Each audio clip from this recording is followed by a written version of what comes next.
carefully and answer questions 1 to 5. Hello, how may I help you? Well, I've been seeing these yellow boxes in front of a lot of houses in my neighborhood. Just wondered what they were for. I noticed your phone number on all of them, so I called. Could you tell me about your business? We do recycling, but we're not a business. Gaia's Guardians is a non-profit group. We encourage recycling as a way of protecting the environment. I don't know. I mean, it is a good idea, but I really don't read the newspaper every day or anything. And we don't come collect newspapers every day. In fact, we only do pickups every other week. Oh, well, then maybe I could help. I mean, in my neighborhood there's too much rubbish lying around everywhere. I'd like to help out, I guess. That's great, sir. You're doing the right thing. Okay, I need to get your contact information. What's your name, please? Peter Wisrow. Peter, how do you spell your last name? Wisrow? No, actually, it's Wisrough. Oh, I'm sorry. I'm a terrible speller. You're a good speller. It's just that my family are terrible pronouncers. You're quite a card, Peter. Okay, now what's your address? Number 168 Bridge Road. That's here in London. How about if I have any questions? I'm sending you a copy of our booklet too. The booklet has our phone number and our email address, helpline@blackcat.com. That's HELPLINE at BLACKCAT.com. But I nearly forgot to ask, what's your postcode? BS9 7PU. PS9 7BU? No, that's B as in boy, S9 7P as in Peter, U. Before you hear the rest of the conversation, you have some time to look at questions 6 to 10.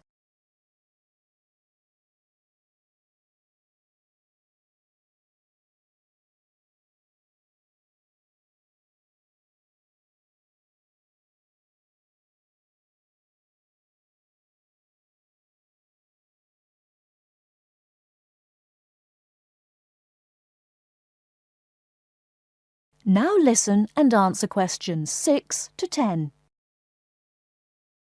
So I'm guessing those yellow boxes I saw are for recycled newspapers. Yes, that is correct, and it's free of charge. Wow, that's good news. Do you recycle anything besides newspaper? Oh yes, we recycle most everything. Glass, plastic, paper. Oh, so I can put like glass and plastic bottles in the box. Sorry again. Things like that you have to bring to our collection centre. And where is that?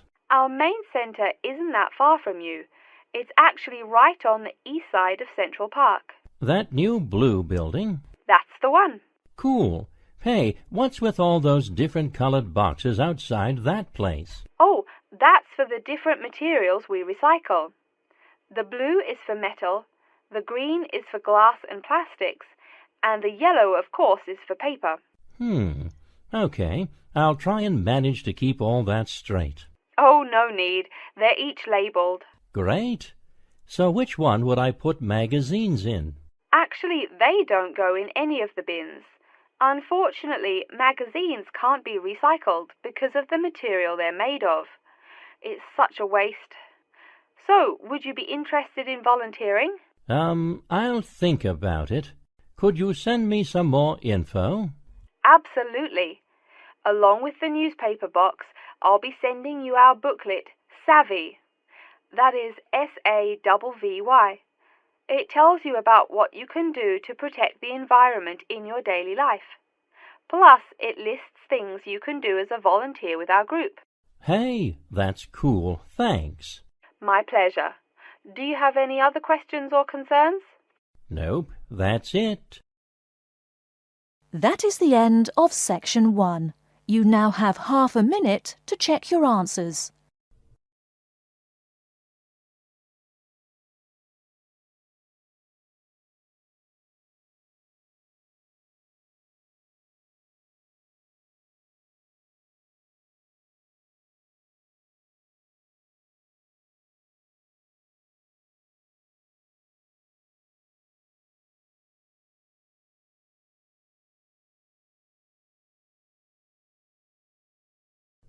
Now turn to Section 2. Section 2. You'll hear an introduction about how to make a resume and apply for a job.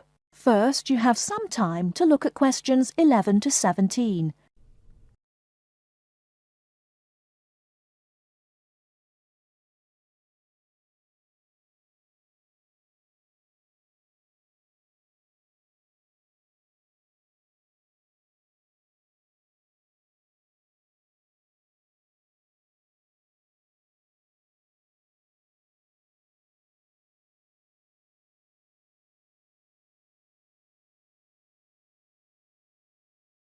Now, listen carefully and answer questions 11 to 17. Welcome everyone to today's seminar on CV and interview skills. Remember, your CV is probably the most important document you will ever write. It opens the door to your career, and that job interview is probably the most important meeting you will ever attend. It's like stepping through that open door. So let's roll up our sleeves and get down to work, shall we? First of all, I cannot possibly tell you everything you need to know about writing a resume in the time we have. But let me tell you that there are dozens of great websites on the internet. These will give you all the suggestions you need. If you look at the paper I gave you, you will see a list of the dozen most popular sites. I can mention a couple of important points, however. One is that your CV or resume should not be too long. A page is about right. Why? HR departments do not have the time to read long documents. Too many people are sending too many CVs. After all, the economic crisis of 2008 is still very much alive. Everyone needs a job now. No matter how short you make that resume, though, you do not want to forget to tell HR how to contact your references. References are people who will give you a recommendation for a job. That's usually an ex-boss or a professor who knows you well. Do not use relatives. I don't care how much your mum loves you. Also, when you send that CV, be sure to include a typed cover letter. A cover letter is a letter where you basically are asking for a job. It's like introducing yourself. Make it brief. The real information about you is on that CV of yours, and please make sure the letter is typed. It doesn't matter if your handwriting is beautiful or not. Companies only read typed letters. Another point about CVs is you should try to have an attractive layout. Maybe use different type fonts or colors to highlight information. Some people include a photo. You can find dozens of examples on the internet. Whatever layout you decide to use, however, avoid all spelling and grammar errors. I used to be an HR manager. If I saw a mistake, that CV went into the garbage. Something you write in a CV is a description of your skills and experiences in an interesting way. Mention training too.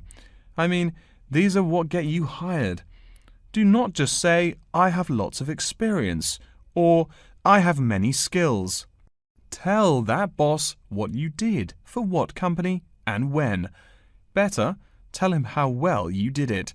Don't just say, I sold houses. Say, I sold £2 million worth of houses in my first year. That is, say something to make the person reading excited and curious. Finally, speaking of CVs, it's sad, but some people actually forget to provide a contact number. That's pretty silly. You wrote a great CV, you have HR dying to meet you, and they don't know how. You forgot your phone number. Oh sure, if you apply online, they have your email address, but you just showed them you're forgetful. Why are they going to want to talk to you after that? Before you hear the rest of the talk, you have some time to look at questions 18 to 20.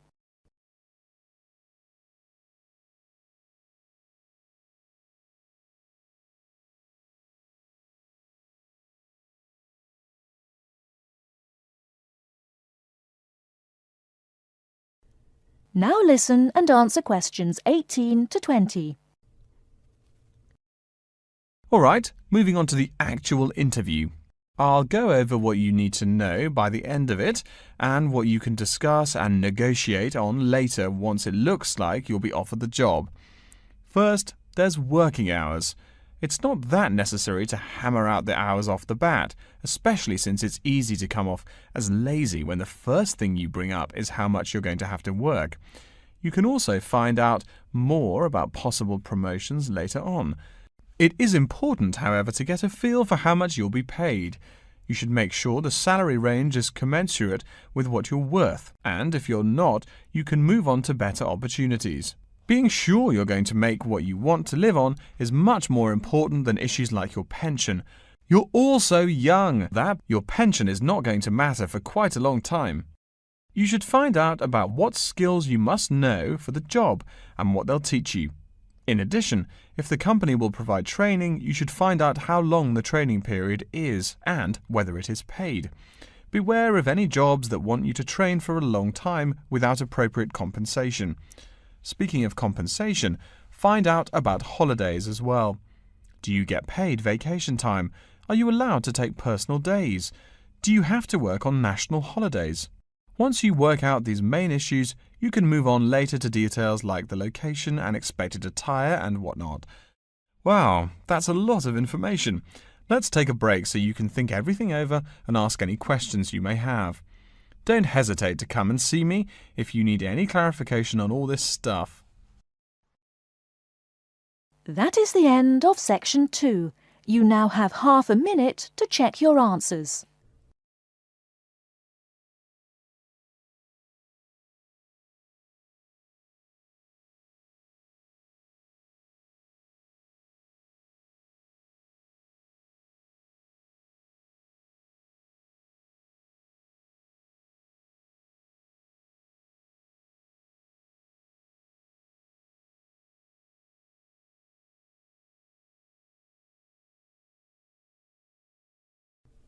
Now turn to Section 3.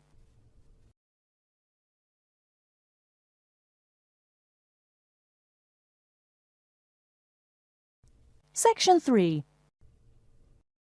You will hear a man called Frank talking to Dr. Lindsay about what he should study if and when he returns for further classes.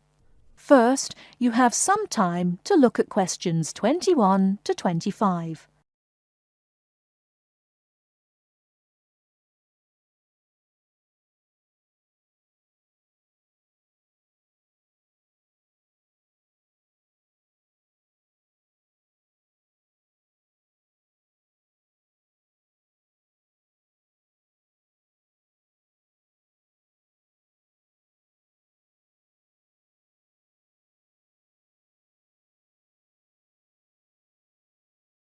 Now listen carefully and answer questions 21 to 25. Hello, are you Dr. Lindsay, the returning student's advisor? Yes, that's right. Are you Frank? Your appointment wasn't until 2, but that's okay. Please come in and have a seat. Thanks. I like to arrive early whenever I have anything to do. That's certainly a praiseworthy habit. Let me see. It looks like you've taken a long break from school, and I understand you wanted to have a chat about what you should study if and when you return for further classes. It's such a big challenge. I don't know if I'm crazy for doing this or not. Believe it or not, I know exactly what you mean. Before I began working here at the university, I taught primary school for nearly 10 years. It takes a lot of courage to go back to school. I feel more shy and scared than the primary students I teach. In the schools I taught, I found today's youngsters are very sure of themselves. In terms of intelligence, I have a lot to teach them, and the maturity level of much of my class leaves something to be desired. But in terms of confidence, wow, a lot more confident than I am now, that's for sure. Stop fretting. A brave man is a coward who refuses to run. Let's talk about your strong points. You seem an intelligent man. What is it you would like to study? You see, I've been teaching children for a few years, but I think I'm happier teaching adults. I think teaching students in middle school is much more satisfying because they end up being much more grateful for your work. If I may ask, what got you interested in teaching adults? A lot of things, I guess. I met my future wife back in my first year of college. She always complains that I was more interesting then. She says that now I talk like I'm 7 years old. That's probably from being with children all day. Again, I know just what you mean. My husband used to say the same thing about me when I taught kindergarten. Anything else? Well, yes. Fairly often now I run into former students and we talk. Some of them are getting close to being grown up. I guess I think more and more about how people develop over time. So I'm interested in the results of education, the final stages. I see. Well, coming back to the university can be both difficult and very rewarding. There are some problems unique to returning students, older students like yourself. What do you think is your greatest weakness? Well, I actually think my confidence is getting better. I'm definitely overcoming my introversion and starting to be much more comfortable in front of a class. To tell you the truth, I'm afraid I'm rather behind the times about many things.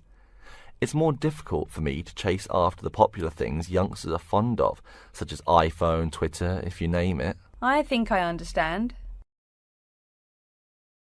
Before you hear the rest of the talk, you have some time to look at questions 26 to 30.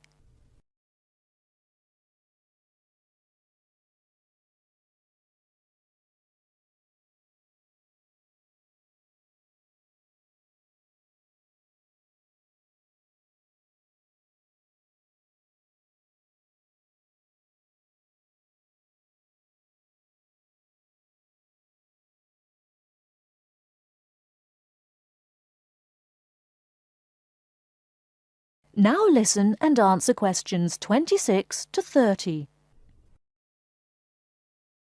How old are you? 35? People at your age still go back to school for further education. I was a bit the same way. I mean, I didn't study at university till after I had a family, a husband and one child. My point of view was a lot different from your average 18-year-old girls, I can tell you. Gee, that sounds pretty rough. A family and college? Clearly you weren't unsuccessful, though. It was, Frank, it truly was. My first term at school was extremely stressful. But, excuse me, you're not here to listen to my life story. We're talking about your plans. Is there anything unique I should know about you or your past experience or plans? I'm afraid not. There is nothing interesting about my career or plans. It's really not too impressive. Now, I forbid you to talk like that. This is your one life, and if you're not interested, why bother living it? Don't be so humble, Frank. Okay. My wife says I'm a wimp. Let's talk about your dreams a bit. You want to teach adults, you said. What would you like to teach them? Well, when I first came to college, I really liked languages and literature.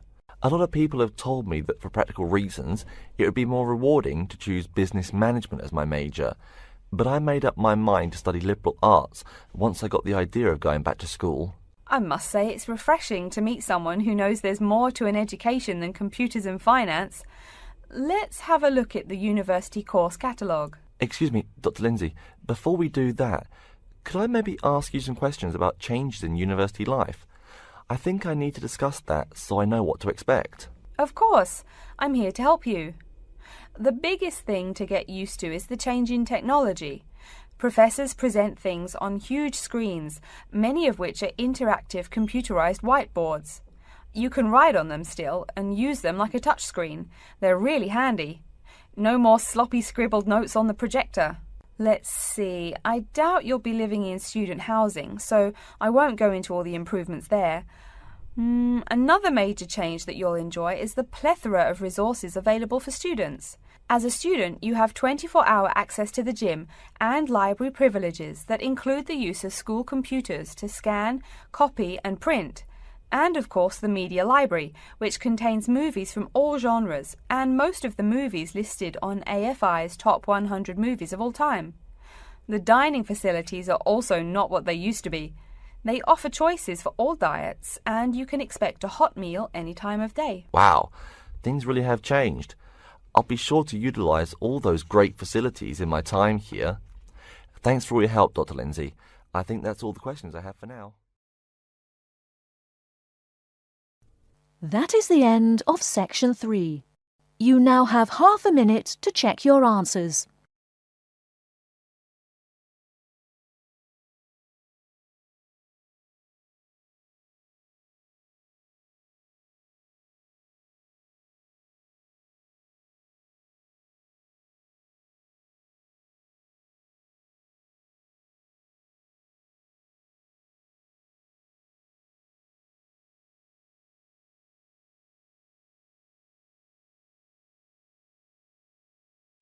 Now turn to Section 4. Section 4. You will hear an introduction about the curriculum and facilities of Wasamata University. First, you have some time to look at questions 31 to 40.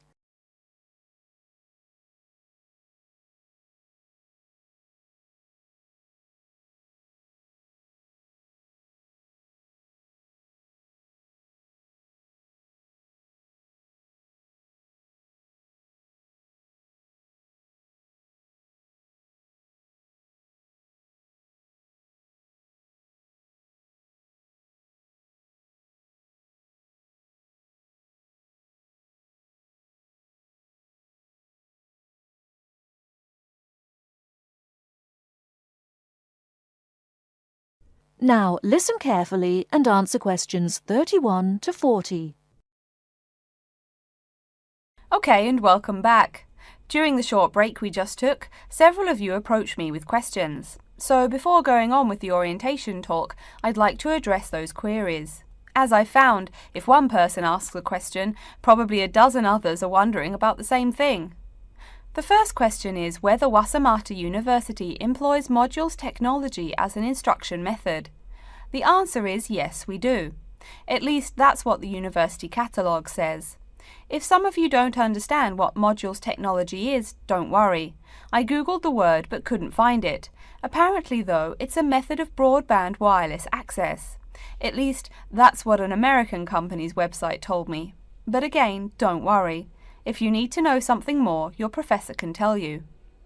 Another question someone asked me was what tomorrow's workshop on research methods and skills was about. Well, research skills include any method you can imagine for finding and presenting any information you need. That's not just schoolwork either. Writing English, the native language for most of you, and finding a job are also research skills. And yes, those will be addressed in tomorrow's workshop. As you know, Wasamata University is one of this country's premier universities for the study of the dismal science, economics. Some of you, it seems, want to get a jump on their classmates. During the break, half a dozen of you came up and asked me where to find economics tomes. I know it's odd, but this school's library holdings are divided up between two libraries. Economics books are in the old library. If you look out of the window behind me, you can see it. It's the red brick building. Oh, before I forget, you economics types also need a lot of math, am I right? Well, those math books are neither in the old library nor in the new one. They can be found in the math department building. Why am I telling you this? Doesn't the invisible hand guide economists? Maybe it's good you asked. In 2008, that hand shoved most of the world economy off a cliff, didn't it? Now, I realize that most of you couldn't bring a computer printer or a photocopier from home. So I'm sure you're already wondering where you can copy things like term papers, internet articles, and things like that. I have some good news and some bad news. The good news is that there are a number of places you can make copies. These include both libraries and the Student Union building. Now the bad news. I'm sorry to say, most classroom buildings and academic departments do not have copiers students can use. So most of the large buildings you see around campus do not have copiers for students. The copiers there are reserved for professors and office staff. Oh yes, I nearly forgot to tell you. If you need to have printing done, all the copiers available to students are laser printers. Plus, for your convenience, you can pay using prepaid cards. You can get those in the Student Union building. That just covers the questions put to me. If you have more, please see me during the next break at 2:15. Right now, though, I'd like to start to give you a rundown on the various facilities here on campus. That way you won't get lost so easily in the weeks to come. I've been told that this year's incoming class features a large number of married students and parents. So you must be wondering where to put the baby while you're in class. Okay, right now we're in the Student Union building, right? Remember the big doors in front where you all came in? If you go out of the building, you can see the nursery is just on the other side of this building. It's only about 20 meters away. Convenient, eh? Next, we're all from different places around the country. Some of you are from other countries. That means we're pretty likely to get sick during the first months of school as we expose each other to many new viruses. So where's the doctor? Of course, you need to find the Medical Services Centre, which is on the right as you leave the building. Remember, that's the second building on the right. And if you look out of that window, you can see a lot of antenna and satellite dishes on the roof. So that's what we call the Media Centre. Yeah, I know, I think it's confusing too. The Media Centre is next to the Medical Centre. The chairwoman of the journalism school on the first floor doesn't like it when people who wander in there mistake her for a nurse. Chances are you'll have at least one math class while you're here.